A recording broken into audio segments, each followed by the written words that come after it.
आवो सजना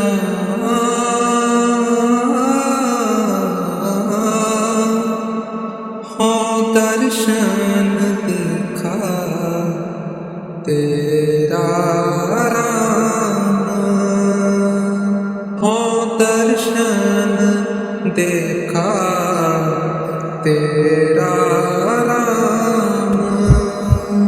ਸਾਰਿਆਂ ਨੂੰ ਮੇਰੇ ਵੱਲੋਂ ਰਾਧਾ ਸਵਾਮੀ ਜੀ।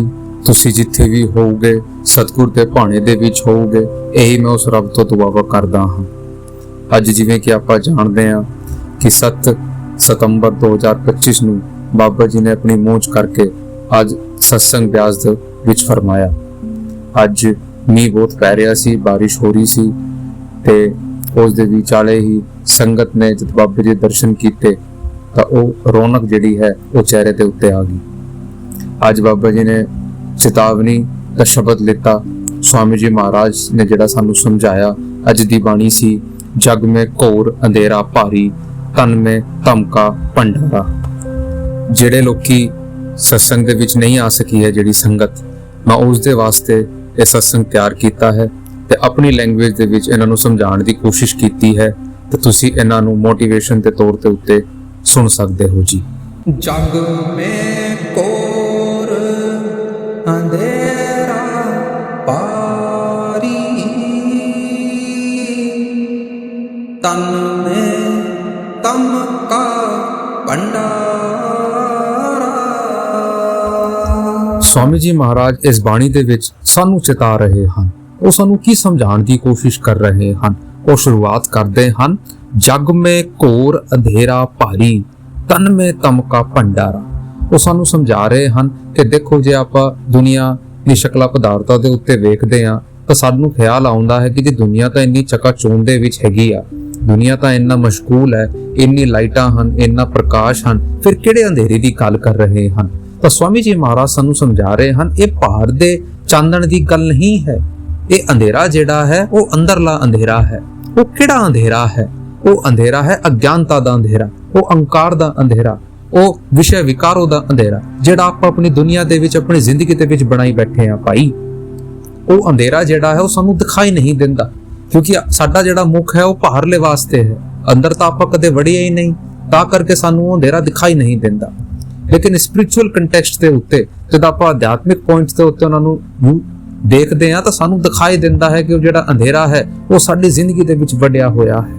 ਤਾਂ ਕਰਕੇ ਉਹਨਾਂ ਨੇ ਕਿਹਾ, ਜਗ ਮੇਂ ਘੋਰ ਅੰਧੇਰਾ ਭਾਰੀ। ਆਪਾਂ ਤਾਂ ਮਜਬਾ ਮੁਲਕਾਂ ਦੀ ਲੜਾਈਆਂ ਦੇ ਅੰਧੇਰੇ ਵਿੱਚ ਫਸੇ ਹੋਏ ਹਨ, ਪ੍ਰੇਮ ਮੋਹ ਵਿੱਚ ਫਸੇ ਹੋਏ ਹਨ। ਸਾਨੂੰ ਤਾਂ ਉਸ ਪਰਮਾਤਮਾ ਦਾ ਭੋਰਾ ਵੀ ਖਿਆਲ ਨਹੀਂ ਹੈ। ਉਹ ਅੰਧੇਰਾ ਜਿਹੜਾ ਹੈ ਉਹ ਵੱਧਦਾ ਹੀ ਜਾ ਰਿਹਾ ਹੈ, ਵੱਧਦਾ ਹੀ ਜਾ ਰਿਹਾ ਹੈ ਤੇ ਆਪਾਂ ਅਗਿਆਨਤਾ ਦੇ ਇਸ ਸਮੁੰਦਰ ਦੇ ਅੰਧੇਰੇ ਦੀ ਗਹਿਰਾਈ ਦੇ ਵਿੱਚ ਫਸਦੇ ਜਾ ਰਹੇ ਹਾਂ। ਅੱਗੇ ਸਾਨੂੰ ਸਮਝਾਉਂਦੇ ਹਨ, ਸੁਪਨ ਜਾਗਰਤ ਦੋਨੋਂ ਦੇਖੀ, ਭੂਲ ਭੁਲਈਆ ਧਰ ਮਾਰਾ। ਕਿ ਭਾਵੇਂ ਆਪਾਂ ਸੁਪਨੇ ਦੇ ਵਿੱਚ ਹੋਈਏ, ਭਾਵੇਂ ਆਪਾਂ ਜਾਗਰਤ ਅਵਸਥਾ ਦੇ ਵਿੱਚ ਹੋਈਏ, ਆਪਾਂ ਤਾਂ ਦੋਨੋਂ ਹੀ ਵਿੱਚ ਭਟਕਦੇ ਫਿਰਦੇ ਆ। ਜੀਤੇ ਜੀ ਵੀ ਭਟਕ ਰਹੇ ਹਨ, ਕੋਈ ਪੈਸਿਆਂ ਦੇ ਉੱਤੇ, ਕੋਈ ਦੌਲਤਾਂ ਦੇ ਉੱਤੇ, ਕੋਈ ਕਿਸੇ ਕਹਾਣੀਆਂ ਦੇ ਉੱਤੇ, ਕੋਈ ਕੁਰਸੀਆਂ ਦੇ ਉੱਤੇ। ਆਪਾਂ ਤਾਂ ਭੱਜਦੇ ਹੀ ਰਹਿੰਦੇ ਆ, ਭਟਕਦੇ ਹੀ ਰਹਿੰਦੇ ਆ। ਤੇ ਜੇ ਆਪਾਂ ਸੁਪਨੇ ਦੀ ਗੱਲ ਕਰੇ ਤਾਂ ਸਾਨੂੰ ਸੁਪਨੇ ਵੀ ਜਿਹੜੇ ਆਉਂਦੇ ਆ ਉਹ ਉਹਨਾਂ ਚੀਜ਼ਾਂ ਦੇ ਹੀ ਆਉਂਦੇ ਹਨ। ਕਿਸੇ ਨੂੰ ਬਾਲ ਬੱਚਿਆਂ ਦੇ ਸੁਪਨੇ ਆਉਂਦੇ ਆ, ਕਿਸੇ ਨੂੰ ਧਨ ਦੌਲਤ ਦੇ ਸੁਪਨੇ ਆਉਂਦੇ ਆ, ਕਿਸੇ ਨੂੰ ਕਾਮਕਾਜ ਦੇ ਸੁਪਨੇ ਆਉਂਦੇ ਆ, ਕਿਸੇ ਨੂੰ ਕੁਰਸੀਆਂ ਦੇ ਸੁਪਨੇ ਆਉਂਦੇ ਨਾ, ਕਿਸੇ ਨੂੰ ਰਿਸ਼ਤੇ ਨਾਤੇ ਦੇ ਸੁਪਨੇ ਆਉਂਦੇ ਆ। ਤਾਂ ਆਪਾਂ ਤਾਂ ਭਾਵੇਂ ਜਿੰਦੇ ਹੋਈਏ, ਭਾਵੇਂ ਆਪਾਂ ਸੁੱਤੇ ਹੋਈਏ, ਆਪਾਂ ਤਾਂ ਭਟਕਦੇ ਹੀ ਫਿਰਦੇ ਆ ਭਾਈ। ਸਾਨੂੰ ਤਾਂ ਨੀਂਦ ਵੀ ਚੰਗੀ ਤਰ੍ਹਾਂ ਨਹੀਂ ਆਉਂਦੀ, ਆਪਾਂ ਤਾਂ ਭੂਲ ਭੁਲਈਆਂ ਦੇ ਵਿੱਚ ਫਸ ਗਏ ਆ। ਉਹਨਾਂ ਨੇ ਐਗਜ਼ਾਮਪਲ ਲਿੱਤਾ ਇਮਾਮ ਬਾੜੇ ਦਾ, ਜਿਹੜਾ ਲਖਨਊ ਦਾ ਇਮਾਮ ਬਾੜਾ ਹੈ। ਉੱਥੇ ਇੱਕ ਭੂਲ ਭੁਲਈਆ ਹੈ ਜਿਹੜਾ ਉਸ ਭੂਲ ਭੁਲਈਆਂ ਦੇ ਇੱਕ ਦਰਵਾਜ਼ੇ ਵਿੱਚ ਚਲਾ ਜਾਂਦਾ ਹੈ, ਫਿਰ ਉਹਨਾਂ ਨੂੰ ਰਸਤਾ ਨਹੀਂ ਵਿਖਾਈ ਦਿੰਦਾ, ਕਦੇ ਇਸ ਪਾਸੇ ਕਦੇ ਉਸ ਪਾਸੇ। ਤਾਂ ਉਹੀ ਸਾਡਾ ਹਾਲ ਹੋਇਆ ਪਿਆ ਹੈ ਭਾਈ। ਆਪਾਂ ਕੀ ਕਰਦੇ ਆ? ਆਪਾਂ ਉਸ ਭੁੱਲ ਭੁਲਈਆਂ ਦੇ ਵਿੱਚ ਫਸ ਗਏ ਹਾਂ, ਸਾਨੂੰ ਰਸਤਾ ਨਹੀਂ ਪਾ ਰਿਹਾ ਹੈ। ਆਪਾਂ ਉਸ ਸੈਂਸ ਆਫ ਟ੍ਰੈਂਕੁਇਲਿਟੀ ਜਿਹੜੀ ਹੈ, ਉਹ ਜਿਹੜੀ ਸੱਚੀ ਸ਼ਾਂਤੀ ਦੀ ਜਿਹੜੀ ਅਵਸਥਾ ਹੈ, ਉਹ ਸਾਡੀ ਜ਼ਿੰਦਗੀ ਦੇ ਵਿੱਚ ਨਹੀਂ ਆ ਰਹੀ ਹਨ। ਆਪਾਂ ਤਾਂ ਭਟਕਦੇ ਹੀ ਰਹਿੰਦੇ ਆ, ਪਤਾ ਨਹੀਂ ਕਦੋਂ ਆਪਾਂ ਭਟਕ ਰਹੇ ਹਾਂ।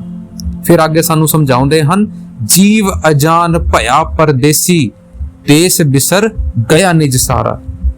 ਕਿ ਭਾਈ ਆਪਾਂ ਤਾਂ ਇੱਥੇ ਸੋਚਦੇ ਆ ਕਿ ਇਹ ਸਾਡਾ ਦੇਸ਼ ਹੈ, ਉਹ ਸਾਨੂੰ ਪਰਦੇਸੀ ਕਹਿ ਕੇ ਬਿਆਨ ਕਰਦੇ ਆ ਕਿ ਆਪਾਂ ਇੱਥੇ ਪਰਦੇਸੀ ਹਾਂ।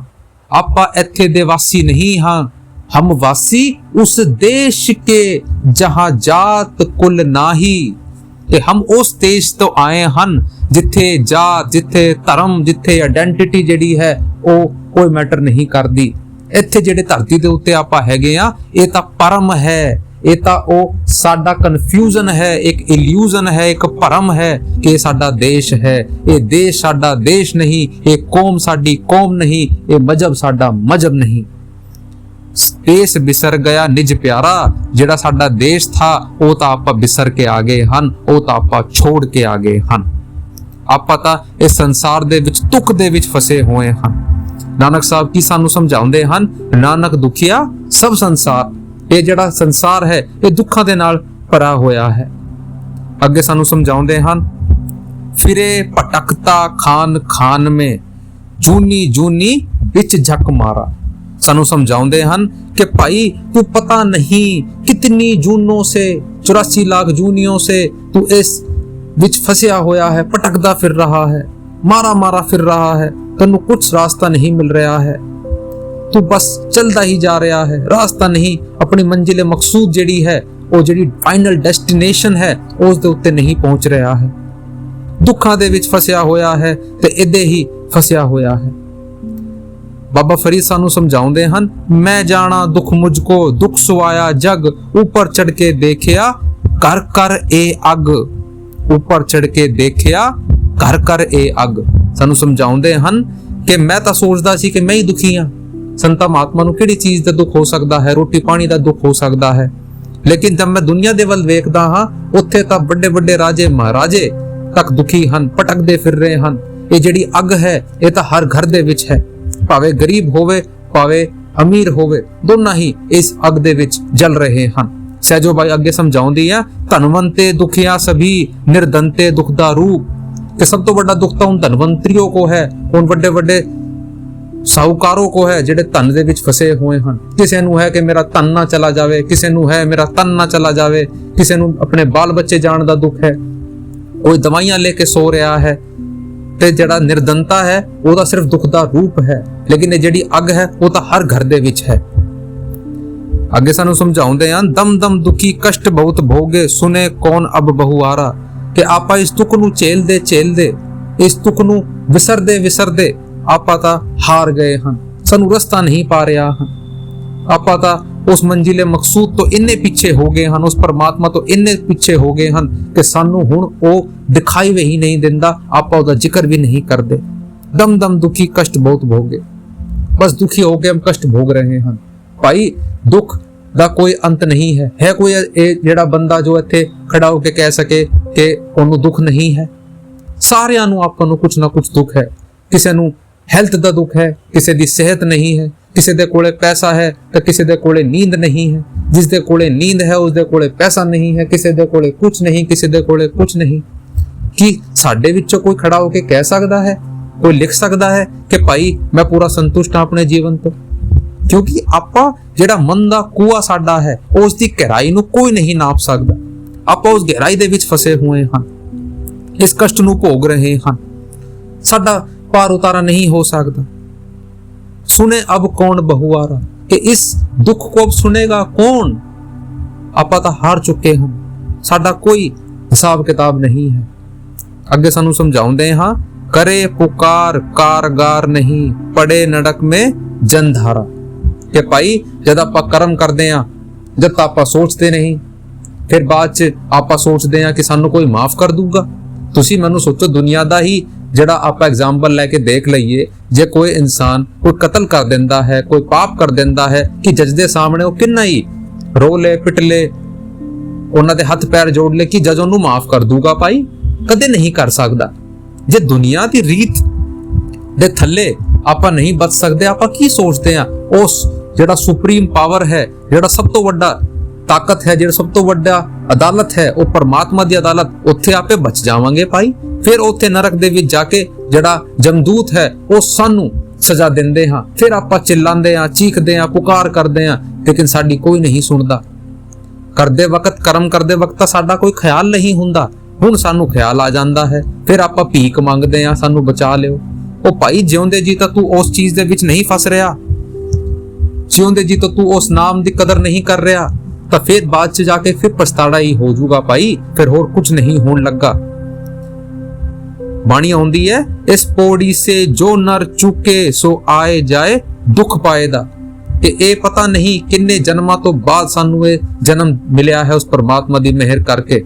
ਪਤਾ ਨਹੀਂ ਕਿੰਨੇ ਜਨਮ ਆਪਾਂ ਭਟਕਦੇ ਰਹੇ, ਫਿਰ ਉਸ ਪਰਮਾਤਮਾ ਨੇ ਬਖਸ਼ੀਸ਼ ਕਰਕੇ ਸਾਨੂੰ ਇਹ ਇਨਸਾਨ ਦਾ ਜਾਮਾ ਬਖਸ਼ਿਆ ਹੈ।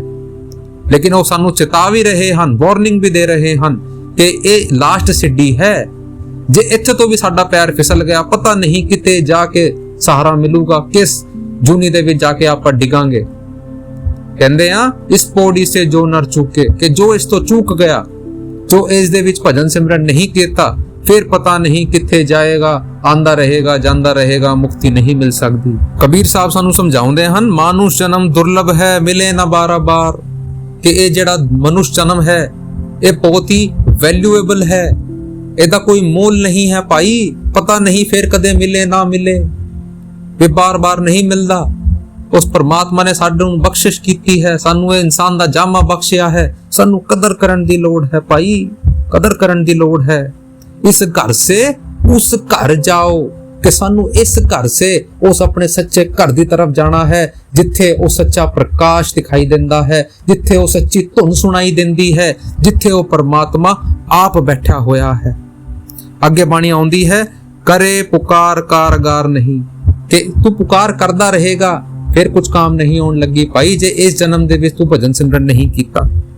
ਅੱਗੇ ਸਮਝਾਉਂਦੇ ਹਨ, ਪਟਕ ਪਟਕ ਨਰ ਦੇਹੀ ਪਾਈ ਇੰਦਰੀ ਮਨ ਯਹਾਂ ਮਾਰਾ, ਕਿ ਫਿਰ ਉਸ ਪਰਮਾਤਮਾ ਨੇ ਸਾਨੂੰ ਬਖਸ਼ੀਸ਼ ਕਰਕੇ ਇਹ ਇਨਸਾਨ ਦਾ ਜਾਮਾ ਦਿੱਤਾ। ਇੱਥੇ ਆ ਕੇ ਸਾਨੂੰ ਕਿਸ ਵਾਸਤੇ ਸਾਨੂੰ ਇਹ ਇਨਸਾਨ ਦਾ ਜਾਮਾ ਦਿੱਤਾ ਗਿਆ ਸੀ, ਇੱਥੇ ਕੀ ਕਰ ਰਹੇ ਹਮ? ਇਨਸਾਨ ਤੇ ਜਾਨਵਰ ਦੇ ਵਿੱਚ ਕੀ ਫਰਕ ਰਹਿ ਗਿਆ? ਜਾਨਵਰ ਵੀ ਆਪਣੀ ਰੋਟੀ ਖਾਂਦਾ ਹੈ, ਜਾਨਵਰ ਵੀ ਬਾਲ ਬੱਚੇ ਪੈਦਾ ਕਰਦਾ ਹੈ, ਉਹ ਵੀ ਆਪਣਾ ਘਰ ਬਣਾਉਂਦਾ ਹੈ, ਜੀਵਨ ਯਾਪਨ ਕਰਦਾ ਹੈ। ਤੇ ਇਨਸਾਨ ਵੀ ਇਹੀ ਚੀਜ਼ ਕਰ ਰਿਹਾ ਹੈ, ਤੇ ਫਿਰ ਇਨਸਾਨ ਤੇ ਜਾਨਵਰ ਦੇ ਵਿੱਚ ਕੀ ਫਰਕ ਹੋ ਜਾਊਗਾ ਭਾਈ? ਇਨਸਾਨ ਵੀ ਸਵੇਰ ਉੱਠਦਾ ਹੈ, ਰੋਟੀ ਪਾਣੀ ਲਈ ਚੱਲਦਾ ਹੈ, ਬੱਚੇ ਪੈਦਾ ਕਰਦਾ ਹੈ, ਘਰ ਬਣਾਉਂਦਾ ਹੈ। ਲੇਕਿਨ ਜਿਹੜਾ ਚੀਜ਼ ਸਾਨੂੰ ਉਸ ਜਾਨਵਰ ਤੋਂ ਇਨਸਾਨ ਨੂੰ ਅਲੱਗ ਕਰਦੀ ਹੈ, ਉਹ ਹੈ ਉਹ ਸੈਂਸ ਆਫ ਡਿਸਕ੍ਰਿਮੀਨੇਸ਼ਨ, ਉਹ ਸੋਚਣ ਸਮਝਣ ਦੀ ਤਾਕਤ, ਸਹੀ ਗਲਤ ਦੀ ਤਾਕਤ। ਉਸ ਪਰਮਾਤਮਾ ਦਾ ਦਿੱਤਾ ਹੋਇਆ ਨਾਮ, ਉਹ ਸਤਸੰਗ ਇਨਸਾਨ ਨੂੰ ਦਿੱਤਾ ਗਿਆ ਹੈ, ਜਾਨਵਰ ਨੂੰ ਨਹੀਂ, ਪਸ਼ੂ ਪੰਛੀਆਂ ਨੂੰ ਨਹੀਂ। ਜੇ ਆਪਾਂ ਸਾਰਾ ਕੁਝ ਜਾਣ ਕੇ ਵੀ ਉਸ ਪਰਮਾਤਮਾ ਦੇ ਵੱਲ ਨਹੀਂ ਤੁਰਾਂਗੇ, ਜੇ ਆਪਾਂ ਸਭ ਕੁਝ ਪਾ ਕੇ ਵੀ ਉਸ ਪਰਮਾਤਮਾ ਦੇ ਨਾਮ ਦੀ ਕਦਰ ਨਹੀਂ ਕਰਾਂਗੇ, ਤਾਂ ਭਾਈ ਫਿਰ ਇੱਥੇ ਜਿਹੜੀਆਂ ਇੰਦਰੀਆਂ ਹਨ ਇਹ ਸਾਨੂੰ ਭਟਕਾਉਂਦੀਆਂ ਰਹਿਣਗੀਆਂ ਹਨ। ਆਪਾਂ ਇੱਥੇ ਕੀ ਕਰ ਗਏ? ਆਪਾਂ ਇੰਦਰੀਆਂ ਦੇ ਮਨ ਵਿੱਚ ਆ ਕੇ ਫਸ ਗਏ।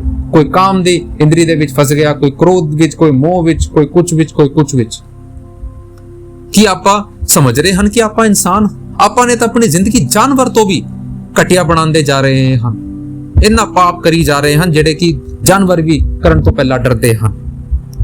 ਫਿਰ ਸਾਨੂੰ ਅੱਗੇ ਸਮਝਾਉਂਦੇ ਹਨ, ਸਤਿਗੁਰੂ ਸੰਤ ਕਹੇ ਬਹੁ ਤੇਰਾ ਰਾਹ ਬਤਾਵੇ 10 ਦੁਆਰਾ, ਕਿ ਫਿਰ ਉਹ ਗੁਰੂ ਸਾਨੂੰ ਮਿਲਦਾ ਹੈ, ਉਹ ਸਾਡੇ ਉੱਤੇ ਬਖਸ਼ੀਸ਼ ਕਰਦਾ ਹੈ, ਉਹ ਸਾਨੂੰ ਰਾਹ ਬਤਾਉਂਦਾ ਹੈ ਕਿ ਭਾਈ ਜਿਹੜਾ ਦੁਆਰਾ ਹੈ ਉਹ ਇਹ 10ਵਾਂ ਦੁਆਰ ਹੈ। ਇੱਥੇ ਦੋ ਅੱਖਾਂ ਦੇ ਵਿੱਚ ਜਿਹੜਾ ਸਥਾਨ ਹੈ, ਇੱਥੇ ਉਹ ਪਰਮਾਤਮਾ ਬੈਠਿਆ ਹੋਇਆ ਹੈ, ਤੇ ਇਸ ਰਸਤੇ ਦੇ ਉੱਤੇ ਆਪਾਂ ਨੇ ਉਸ ਸਫ਼ਰ ਨੂੰ ਤੈਅ ਕਰਨਾ ਹੈ। ਹੁਣ ਜਿਹੜੇ ਇਹ 9 ਦੁਆਰੇ ਹਨ, ਇਹ ਜਿਹੜੇ ਕੰਨਾਂ ਦੇ, ਅੱਖਾਂ ਦੇ 2 ਦੁਆਰੇ ਹਨ, ਨੱਕਾਂ ਦੇ 2 ਦੁਆਰੇ ਹਨ, ਇਹ ਕੁੱਲ ਮਿਲਾ ਕੇ ਸਾਡੀ 10ਵੇਂ ਦੁਆਰ ਨੂੰ ਛੱਡ ਕੇ 9 ਦੁਆਰੇ ਹੁੰਦੇ ਹਨ। ਇੱਥੇ ਤੋਂ ਸਾਡਾ ਜਿਹੜਾ ਖਿਆਲ ਹੈ ਉਹ ਪਾਰ ਮੁਖੀ ਜਾਂਦਾ ਹੈ, ਆਊਟਰ ਪਾਰ ਦੇ ਵਿੱਚ ਜਾਂਦਾ ਹੈ, ਦੁਨੀਆ ਦੇ ਵਿੱਚ ਫੈਲਦਾ ਹੈ, ਤੇ ਸਾਨੂੰ ਉਹ 9 ਦੁਆਰੇ ਤੋਂ ਧਿਆਨ ਇਕੱਠਾ ਕਰਕੇ ਇੱਥੇ 10ਵੇਂ ਦੁਆਰ ਤੇ ਉੱਥੇ ਟਿਕਾਣਾ ਹੈ। ਰਾਹ ਬਤਾਵੇ 10 ਦੁਆਰਾ। ਅੱਗੇ ਸਾਨੂੰ ਕੀ ਕਹਿੰਦੇ ਆ? ਫਿਰ ਗੁਰੂ ਸਾਹਿਬ ਹੌਲਾ ਹੋ ਕੇ ਸਾਨੂੰ ਸਮਝਾਉਂਦੇ ਹਨ, ਬਚਨ ਨਾ ਮਾਨੇ ਕਹਾ ਨਾ ਪਕੜੇ ਫਿਰ ਭਰਮੇ 9 ਵਾਰਾ, ਕਿ ਭਾਈ ਸਮਝਾਉਣ ਤੋਂ ਬਾਅਦ ਵੀ ਜਿਹੜੀ ਸੰਗਤ ਹੈ, ਜਿਹੜਾ ਉਹ ਇਨਸਾਨ ਹੈ, ਉਹ ਉਸ ਧੁਨ ਨੂੰ ਨਹੀਂ ਪਕੜਦਾ, ਕਹਾ ਨਹੀਂ ਮੰਨਦਾ ਗੁਰੂ ਦਾ, ਔਰ ਫਿਰ 9 ਦੁਆਰੇ ਦੇ ਵਿੱਚ ਫਸ ਜਾਂਦਾ। ਸਮਝਾਉਣ ਤੋਂ ਬਾਵਜੂਦ ਫਿਰ ਸਾਨੂੰ ਉਸ 9 ਦੁਆਰੇ ਦੇ ਵਿੱਚ ਸਾਡਾ ਖਿਆਲ ਹੈ ਉਹ ਫੈਲ ਜਾਂਦਾ ਹੈ, ਆਪਾਂ ਫਿਰ ਇਸ ਦੇ ਵਿੱਚ ਫਸੇ ਰਹਿੰਦੇ ਹਾਂ। ਹੁਣ ਆਪਾਂ ਕਹਿੰਦੇ ਆ ਕਿ ਸਾਡੇ ਤੋਂ ਸਿਮਰਨ ਨਹੀਂ ਹੁੰਦਾ। ਭਾਈ ਸਿਮਰਨ ਤਾਂ ਆਪਾਂ ਰੋਜ਼ ਕਰ ਰਹੇ ਹਾਂ, ਕਿਸੇ ਨੂੰ ਪੈਸੇ ਦਾ ਸਿਮਰਨ ਹੈ, ਕਿਸੇ ਨੂੰ ਬਾਲ ਬੱਚਿਆਂ ਦਾ ਸਿਮਰਨ ਹੈ, ਕਿਸੇ ਨੂੰ ਕੰਮ ਕਾਜ ਦਾ ਸਿਮਰਨ ਹੈ, ਕਿਸੇ ਨੂੰ ਵੱਡਾ ਅਹੁਦੇ ਦਾ ਸਿਮਰਨ ਹੈ, ਕਿਸੇ ਨੂੰ ਮਾਨ ਬੜਾਈ ਦਾ ਸਿਮਰਨ ਹੈ। ਸਿਮਰਨ ਤਾਂ ਆਪਾਂ ਕਰ ਹੀ ਰਹੇ ਹਨ ਭਾਈ। ਆਪਾਂ ਇਹ ਕਹਿ ਸਕਦੇ ਹਾਂ ਕਿ ਆਪਾਂ ਤੋਂ ਪਰਮਾਤਮਾ ਦਾ ਭਜਨ ਸਿਮਰਨ ਨਹੀਂ ਹੁੰਦਾ। ਇਹ ਸਾਡੇ ਤੋਂ ਕਿਹਾ ਨਹੀਂ ਜਾਂਦਾ। ਕਹਿ ਦਿੰਦੇ ਆ ਜੀ ਸਿਮਰਨ ਨਹੀਂ ਹੁੰਦਾ। ਸਿਮਰਨ ਤੋਂ ਭਾਈ ਆਪਾਂ ਸਿਰਫ ਭਜਨ ਸਿਮਰਨ ਉਸ ਪਰਮਾਤਮਾ ਦਾ ਨਹੀਂ ਕਰ ਰਹੇ ਹਨ, ਬਾਕੀ ਸਾਰੀ ਚੀਜ਼ਾਂ ਦਾ ਆਪਾਂ ਸਿਮਰਨ ਕਰ ਰਹੇ ਹਨ। ਕੋਈ ਪੈਸੇ ਦਾ ਜਾਪ ਕਰ ਰਿਹਾ ਹੈ, ਕੋਈ ਬੱਚੇ ਦਾ ਜਾਪ ਕਰ ਰਿਹਾ ਹੈ। ਜਾਪ ਤਾਂ ਆਪਾਂ ਕਰ ਹੀ ਰਹੇ ਹਨ ਭਾਈ। ਅੱਗੇ ਸਾਨੂੰ ਸਮਝਾਉਂਦੇ ਹਨ ਥੋੜਾ ਜਿਹਾ ਕੜੇ ਲਫ਼ਜ਼ੇ ਦੇ ਨਾਲ, ਫੋਕਟ ਧਰਮ ਪਾ ਕਰ ਜੂਝੇ, ਬੂਝੇ ਨਾ ਸ਼ਬਦ ਜੁਗਤ ਪਾਲਾ। ਫਿਰ ਆਪਾਂ ਨੇ ਕੀ ਕੀਤਾ? ਫਿਰ ਆਪਾਂ ਨੇ ਅੰਦਰ ਤੋਂ ਭਾਰ ਆ ਕੇ ਇੱਕ ਧਰਮ ਮਜਬ ਬਣਾ ਕੇ ਸ਼ੁਰੂ ਕਰ ਦਿੱਤੇ। ਫਿਰ ਆਪਾਂ ਇਹ ਫੋਕਟ ਧਰਮ ਜਿਹੜੇ ਹੈ ਇਹਨਾਂ ਦੇ ਵਿੱਚ ਫਸ ਗਏ। ਆਪਾਂ ਨੇ ਉਹ ਸੰਤਾਂ ਮਹਾਤਮਾ ਦੀ, ਉਹ ਅਵਤਾਰਾਂ ਦੀ ਜਿਹੜੀ ਟੀਚਿੰਗ, ਜਿਹੜੀ ਸਿੱਖਿਆ ਉਹ ਸਾਨੂੰ ਦੇ ਕੇ ਗਏ, ਉਹਨਾਂ ਨੂੰ ਆਪਾਂ ਨੇ ਕਿਤਾਬ ਦੇ ਵਿੱਚ ਬੰਦ ਕਰਕੇ ਇੱਕ ਸਾਈਡ ਦੇ ਉੱਤੇ ਰੱਖ ਦਿੱਤਾ ਤੇ ਉਹਨਾਂ ਦੇ ਮੰਦਰ ਮਸਜਿਦ ਬਣਾ ਕੇ ਆਪਾਂ ਬਹਿ ਗਏ। ਕਿਸੇ ਨੇ ਕਿਸੇ ਦਾ ਮੰਦਰ ਬਣਾਤਾ, ਕਿਸੇ ਨੇ ਕਿਸੇ ਦੀ ਮਸਜਿਦ ਬਣਾਤੀ, ਕਿਸੇ ਨੇ ਕਿਸੇ ਦਾ ਹੋਰ ਕੋਈ ਦੁਆਰਾ ਬਣਾ ਕੇ ਰੱਖ ਦਿੱਤਾ। ਲੇਕਿਨ ਭਾਈ ਜਿਹੜੀ ਚੀਜ਼ ਉਹ ਸਾਨੂੰ ਸਮਝਾ ਕੇ ਗਏ ਹਨ ਉਸ ਦਾ ਸਾਨੂੰ ਖਿਆਲ ਹੀ ਨਹੀਂ ਹੈ। ਤੁਸੀਂ ਸੋਚੋ, ਕੋਈ ਸਾਨੂੰ ਸਮਝਾ ਕੇ ਜਾਂਦਾ ਹੈ, ਆਪਾਂ ਉਹਨਾਂ ਦੀ ਗੱਲ ਨੂੰ ਤਾਂ ਨਾ ਮੰਨੇ, ਉਹਦੇ ਲਈ ਕੁਝ ਬਣਾ ਕੇ ਰੱਖ ਦੇ, ਕਿ ਉਹ ਸਾਡੇ ਤੋਂ ਖੁਸ਼ ਹੋ ਜਾਊਗਾ? ਕਦੇ ਨਹੀਂ ਹੋਣ ਲੱਗਾ। ਠੀਕ ਹੈ, ਜੇ ਆਪਾਂ ਨੇ ਇਹ ਚੀਜ਼ਾਂ ਬਣਾ ਵੀ ਦਿੰਦੀਆਂ ਹਨ, ਘੱਟੋ ਘੱਟ ਆਪਾਂ ਨੇ ਉਸ ਚੀਜ਼ ਦੇ ਉੱਤੇ ਧਿਆਨ ਤਾਂ ਦੇਣਾ ਚਾਹੀਦਾ ਹੈ ਕਿ ਜਿਹੜਾ ਜਿਸ ਚੀਜ਼ ਨੂੰ ਰਿਮੈਂਬਰੈਂਸ ਵਾਸਤੇ, ਜਿਸ ਦੀ ਯਾਦ ਵਾਸਤੇ ਆਪਾਂ ਨੇ ਸਾਰੀਆਂ ਚੀਜ਼ਾਂ ਬਣਾਈਆਂ ਹਨ, ਘੱਟੋ ਘੱਟ ਉਹਨਾਂ ਨੂੰ ਯਾਦ ਤਾਂ ਕਰ ਲਓ ਭਰਾਵੋ, ਉਹਨਾਂ ਨੂੰ ਭੁੱਲ ਤਾਂ ਨਾ ਜਾਓ।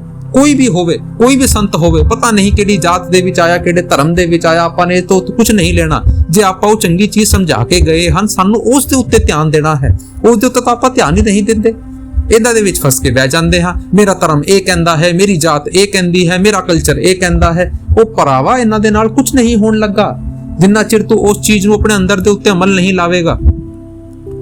ਤੁਸੀਂ ਸੋਚੋ ਕਿ ਕੋਈ ਚੀਜ਼ ਸਾਨੂੰ ਇੱਕ ਸਿਸਟਮ ਦੇ ਵਿੱਚ ਸਾਹਮਣੇ ਲਾ ਕੇ ਰੱਖ ਦਿੱਤੇ, ਜੇ ਆਪਾਂ ਉਹਨਾਂ ਨੂੰ ਓਨ ਨਹੀਂ ਕਰਾਂਗੇ, ਉਹਦੀ ਪਾਣੀ ਨਹੀਂ ਸਮਝਾਂਗੇ, ਉਸ ਚੀਜ਼ ਨੂੰ ਆਪਣੇ ਜ਼ਿੰਦਗੀ ਦੇ ਵਿੱਚ ਅਮਲ ਦੇ ਉੱਤੇ ਨਹੀਂ ਲਾਵਾਂਗੇ, ਕਿ ਸਾਡਾ ਕੁਝ ਹੋ ਜਾਊਗਾ ਭਾਈ? ਕਦੇ ਨਹੀਂ ਹੋਣ ਲੱਗਾ। ਸਾਨੂੰ ਸਮਝਣ ਦੀ ਲੋੜ ਹੈ, ਆਪਾਂ ਸਮਝਦੇ ਨਹੀਂ ਹਨ। ਅੱਗੇ ਸਾਨੂੰ ਕੀ ਸਮਝਾਉਂਦੇ ਹਨ? ਅੱਗੇ ਸਾਨੂੰ ਸਮਝਾਉਂਦੇ ਹਨ, ਪਾਣੀ ਮਥੇ ਹੱਥ ਕੁਛ ਨਾਹੀ, ਖੀਰ ਮਥੇ ਆਲਸ ਭਾਰਾ। ਕਿ ਆਪਾਂ ਤਾਂ ਇਹਨਾਂ ਦੇ ਵਿੱਚ ਫਸੇ ਹੋਏ ਹਨ। ਜੇ ਤੁਸੀਂ ਪਾਣੀ ਨੂੰ ਮਥਦੇ ਜਾਓਗੇ, ਜਿਹੜੀ ਬੀਬੀਆਂ ਜਾਣਦੀਆਂ ਹਨ, ਜਿਹੜੇ ਕਿ ਲੱਸੀ ਬਣਾਉਂਦੀਆਂ ਹਨ, ਦੁੱਧ ਕੱਢਦੀਆਂ, ਉਹ ਜਾਣਦੀਆਂ ਹਨ ਕਿ ਉਹ ਪਾਣੀ ਦੇ ਵਿੱਚ ਉਹਨਾਂ ਨੂੰ ਮਥੀ ਜਾਓਗੇ ਕੁਝ ਨਿਕਲ ਸਕਦਾ ਹੈ ਭਾਈ, ਪਾਣੀ ਦਾ ਪਾਣੀ ਹੀ ਰਹੂਗਾ। ਲੇਕਿਨ ਜੇ ਉਹੀ ਮਥਾਣੀ ਤੁਸੀਂ ਦੁੱਧ ਵਿੱਚ ਪਾਓਗੇ, ਤੁਹਾਨੂੰ ਮੱਖਣ ਵੀ ਮਿਲੂਗਾ, ਤੁਹਾਨੂੰ ਘੀ ਵੀ ਮਿਲੂਗਾ, ਤੁਹਾਨੂੰ ਦਹੀਂ ਵੀ ਮਿਲੂਗੀ।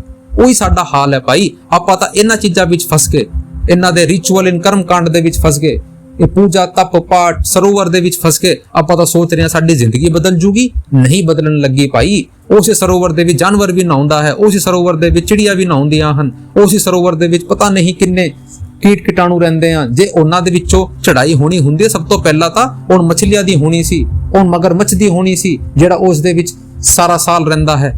ਜੇ ਉਸ ਦੀ ਨਹੀਂ ਹੋਈ ਕਿ ਇਨਸਾਨ ਦੀ ਇੱਕ ਡੁਬਕੀ ਵਾਸਤੇ ਸਾਰਾ ਕੁਝ ਹੋ ਜਾਊਗਾ? ਨਹੀਂ ਹੋਣ ਲੱਗਾ ਭਾਈ। ਮਨ ਦੀ ਜਿਹੜੀ ਸਫਾਈ ਹੈ ਉਹ ਅੰਦਰ ਤੋਂ ਹੋਵੇਗੀ, ਉਸ ਨਾਮ ਸ਼ਬਦ ਤੋਂ ਹੋਵੇਗੀ, ਉਸ ਕੀਰਤਨ ਤੋਂ ਹੋਵੇਗੀ। ਉਹ ਕੀਰਤਨ ਕਿਹੜਾ ਹੈ? ਜਿਹੜਾ ਅੰਦਰ ਹੋ ਰਿਹਾ ਹੈ। ਫਿਰ ਅੱਗੇ ਸਾਨੂੰ ਸਮਝਾਉਂਦੇ ਹਨ, ਸ਼ੀਰ ਮਥੇ ਆਲਸ ਭਾਰਾ, ਕਿ ਜਿਹੜਾ ਖੀਰ ਨੂੰ ਆਪਾਂ ਮੱਥਦੇ ਨਹੀਂ, ਉਸ ਦੁੱਧ ਨੂੰ ਆਪਾਂ ਮੰਨਦੇ ਨੇ। ਉਹ ਦੁੱਧ ਕਿਹੜਾ ਹੈ? ਉਹ ਨਾਮ ਹੈ। ਜਦ ਤੱਕ ਆਪਾਂ ਉਸ ਨਾਮ ਦੇ ਵਿੱਚ ਨਹੀਂ ਫਸਾਂਗੇ, ਉਸ ਨਾਮ ਦੇ ਉੱਤੇ ਆਪਣੇ ਆਪ ਨੂੰ ਨਹੀਂ ਮੱਥਾਂਗੇ, ਉਹ ਜਿਹੜਾ ਸ਼ਬਦ ਹੈ, ਉਹ ਜਿਹੜੀ ਧੁਨ ਹੈ, ਉਹ ਜਿਹੜਾ ਪ੍ਰਕਾਸ਼ ਹੈ, ਉਹ ਸਾਡੇ ਵਾਸਤੇ ਨਹੀਂ ਆ ਸਕਦਾ ਤੇ ਆਪਾਂ ਇਸ ਅੰਧੇਰੇ ਦੇ ਵਿੱਚ ਫਸੇ ਰਵਾਂਗੇ।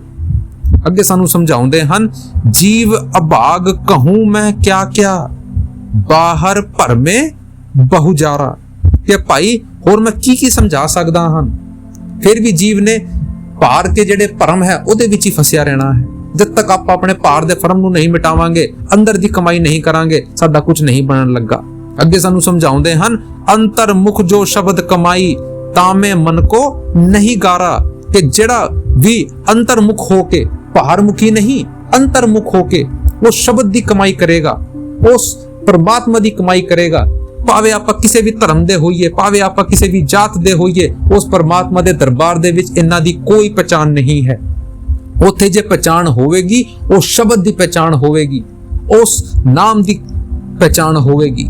ਆਪਾਂ ਕੁਝ ਵੀ ਕਰੀਏ, ਲੇਕਿਨ ਜੇ ਆਪਾਂ ਉਸ ਪਰਮਾਤਮਾ ਦੇ ਲਈ ਘੜੀ ਕੱਢਦੇ ਆ, ਉਹਦਾ ਸਿਮਰਨ ਕਰਦੇ ਆ, ਕਿਤੇ ਵੀ ਕਰੀਏ, ਭਾਵੇਂ ਤੁਸੀਂ ਕਿਸੇ ਧਰਮ ਸਥਾਨ ਤੇ ਬੈਠ ਕੇ ਹੀ ਕਰ ਲੋ, ਪਰ ਘੱਟੋ ਘੱਟ ਸਾਨੂੰ ਕਰਨਾ ਤਾਂ ਚਾਹੀਦਾ ਹੈ। ਉਸ ਦਾ ਧਿਆਨ ਤਾਂ ਕਰਨਾ ਚਾਹੀਦਾ ਹੈ। ਅੱਗੇ ਸਾਨੂੰ ਸਮਝਾਉਂਦੇ ਹਨ, ਵੇਦ ਸ਼ਾਸਤਰ ਸਮਰਤ ਔਰ ਪੁਰਾਣਾ ਪੜ ਪੜ ਸਭ ਪੰਡਿਤ ਹਾਰਾ। ਆਪਾਂ ਸੋਚਦੇ ਹਾਂ ਵੇਦ ਸ਼ਾਸਤਰਾਂ ਨੂੰ ਪੜ ਕੇ ਸਾਡੇ ਚੜਾਈ ਹੋ ਜੂਗੀ। ਉਹ ਭਾਈ ਤੁਕ ਆਉਂਦੀ ਹੈ, ਪੋਥੀ ਪੜ ਪੜ ਜਗ ਬਿਆ ਪੰਡਿਤ ਭਇਆ ਨਾ ਕੋਏ, 2.5 ਅੱਖਰ ਪ੍ਰੇਮ ਕਾ ਪੜੇ ਸੋ ਪੰਡਿਤ ਹੋਏ। ਕਿ ਭਾਈ ਇਹਨਾਂ ਵੇਦਾਂ ਸ਼ਾਸਤਰਾਂ ਨੂੰ ਪੜ ਕੇ ਕਿਸੇ ਦੀ ਚੜਾਈ ਨਹੀਂ ਹੋ ਸਕਦੀ। ਤੁਸੀਂ ਸੋਚੋ, ਕੋਈ ਡਾਕਟਰ ਸਿਰਫ ਕਿਸੇ ਦਵਾਈ ਦੀ ਕੋਈ ਟੈਸਟਮੋਨੀਅਲ ਜੋ ਉਹਦੇ ਕੋਲ ਆਉਂਦਾ ਹੈ, ਉਸ ਕਿਤਾਬ ਨੂੰ ਪੜਦਾ ਰਵੇ, ਲੇਕਿਨ ਉਸ ਦੇ ਮੁਤਾਬਕ ਦਵਾ ਨਾ ਬਣਾਵੇ, ਕਿ ਪੇਸ਼ੈਂਟ ਨੂੰ ਆਰਾਮ ਹੋ ਸਕਦਾ ਹੈ, ਕਿ ਮਰੀਜ਼ ਨੂੰ ਆਰਾਮ ਹੋ ਸਕਦਾ ਹੈ? ਜੇ ਮੈਂ ਤੁਹਾਨੂੰ ਕਹੂੰ ਤੁਹਾਨੂੰ ਬੁਖਾਰ ਹੈ ਜਾਂ ਤੁਹਾਨੂੰ ਕੋਈ ਬਿਮਾਰੀ ਹੈ, ਇਹ ਕਿਤਾਬ ਦੇ ਵਿੱਚ ਨੁਸਖਾ ਲਿਖਿਆ ਹੋਇਆ ਹੈ, ਜਾ ਕੇ ਇਹਨਾਂ ਨੂੰ ਪੜ ਲਓ।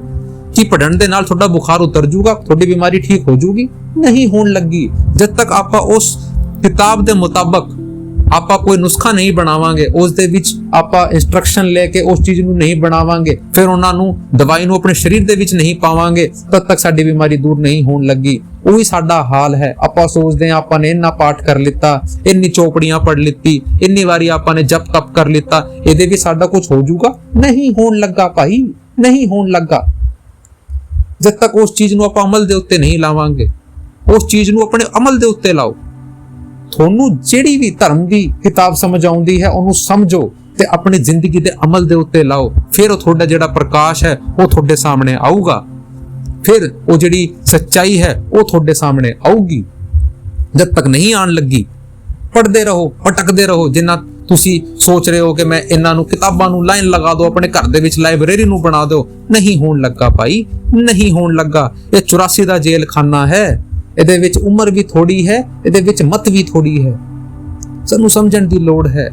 ਉਸ ਪਰਮਾਤਮਾ ਨੇ ਦਇਆ ਕਰਕੇ ਸਾਨੂੰ ਗੁਰੂ ਬਖਸ਼ਿਆ ਹੈ, ਸਾਨੂੰ ਸਮਝਣ ਦੀ ਲੋੜ ਹੈ। ਜੇ ਆਪਾਂ ਇਸ ਵੇਲੇ ਨਾ ਸਮਝੇ ਤਾਂ ਫਿਰ ਸਾਡਾ ਨਹੀਂ ਹੋਣ ਲੱਗਾ ਕੁਝ। ਅੱਗੇ ਸਾਨੂੰ ਸਮਝਾਉਂਦੇ ਹਨ, ਬਿਨ ਸਤਗੁਰ ਔਰ ਬਿਨਾ ਸ਼ਬਦ ਸੂਰਤ ਕੋਈ ਨਾ ਉਤਰੇ ਬਹੁ ਪਾਰਾ। ਕਿ ਭਾਈ ਕਿੰਨੇ ਵੀ ਸੰਤਾਂ ਦੀ ਬਾਣੀ ਤੁਸੀਂ ਦੇਖ ਲਓ, ਕਿਹੜੇ ਵੀ ਧਰਮ ਦੇ ਵਿੱਚ ਵੇਖ ਲਓ, ਕਿਹੜੀ ਵੀ ਕਿਤਾਬਾਂ ਪੜ੍ਹ ਲਓ, ਜਦ ਤੱਕ ਉਹ ਸ਼ਬਦ ਸੂਰਤ ਦਾ ਗਿਆਨ ਨਹੀਂ ਹੋਇਆ ਹੈ, ਜਿਸ ਨੂੰ ਵੀ ਮਿਲਾ ਹੈ ਅੰਦਰ ਤੋਂ ਮਿਲਾ ਹੈ, ਉਹ ਸ਼ਬਦ ਸੂਰਤ ਦੇ ਨਾਲ ਮਿਲਾ ਹੈ। ਬਿਨ ਸਤਗੁਰ ਹੋਰ ਬਿਨਾ ਸ਼ਬਦ ਸੂਰਤ ਕੋਈ ਨਾ ਉਤਰੇ ਬਹੁ ਪਾਰਾ।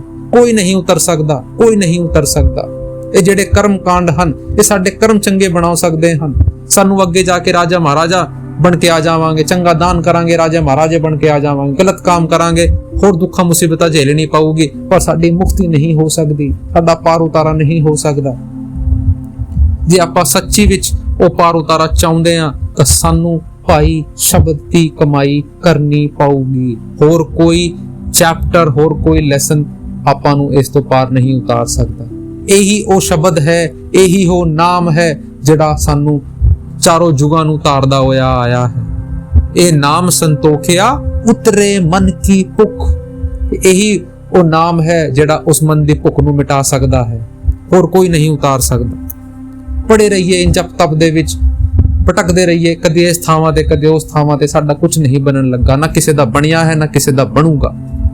ਆਪਾਂ ਕੀ ਸੋਚਦੇ ਆ ਭਾਈ, ਇੱਥੇ ਤੋਂ ਆਪਾਂ ਕੀ ਲੈ ਜਾਣਗੇ? ਕੁਝ ਨਹੀਂ ਲੈ ਜਾ ਸਕਦੇ। ਰੋਜ਼ ਆਪਾਂ ਆਪਣੇ ਹੱਥੋਂ ਹੀ ਆਪਣੇ ਯਾਰ ਦੋਸਤਾਂ ਨੂੰ ਸ਼ਮਸ਼ਾਨ ਘਾਟ ਦੇ ਵਿੱਚ ਛੱਡ ਕੇ ਆਉਂਦੇ ਆ। ਉਸ ਦੇ ਵੇਲੇ ਤਾਂ ਸਾਨੂੰ ਯਾਦ ਆਉਂਦਾ ਹੈ ਕਿ ਦੁਨੀਆ ਦੇ ਵਿੱਚ ਕੁਝ ਨਹੀਂ ਜਾਣਾ। ਘਰ ਦੇ ਵਿੱਚ ਆ ਕੇ ਆਪਾਂ ਨਾ ਧੋ ਲੈਂਦੇ ਆ, ਫਿਰ ਆਪਣੇ ਕੰਮਕਾਜ ਦੇ ਵਿੱਚ ਫਸ ਜਾਂਦੇ ਆ, ਫਿਰ ਸਾਰਾ ਕੁਝ ਭੁੱਲ ਜਾਂਦੇ ਆ।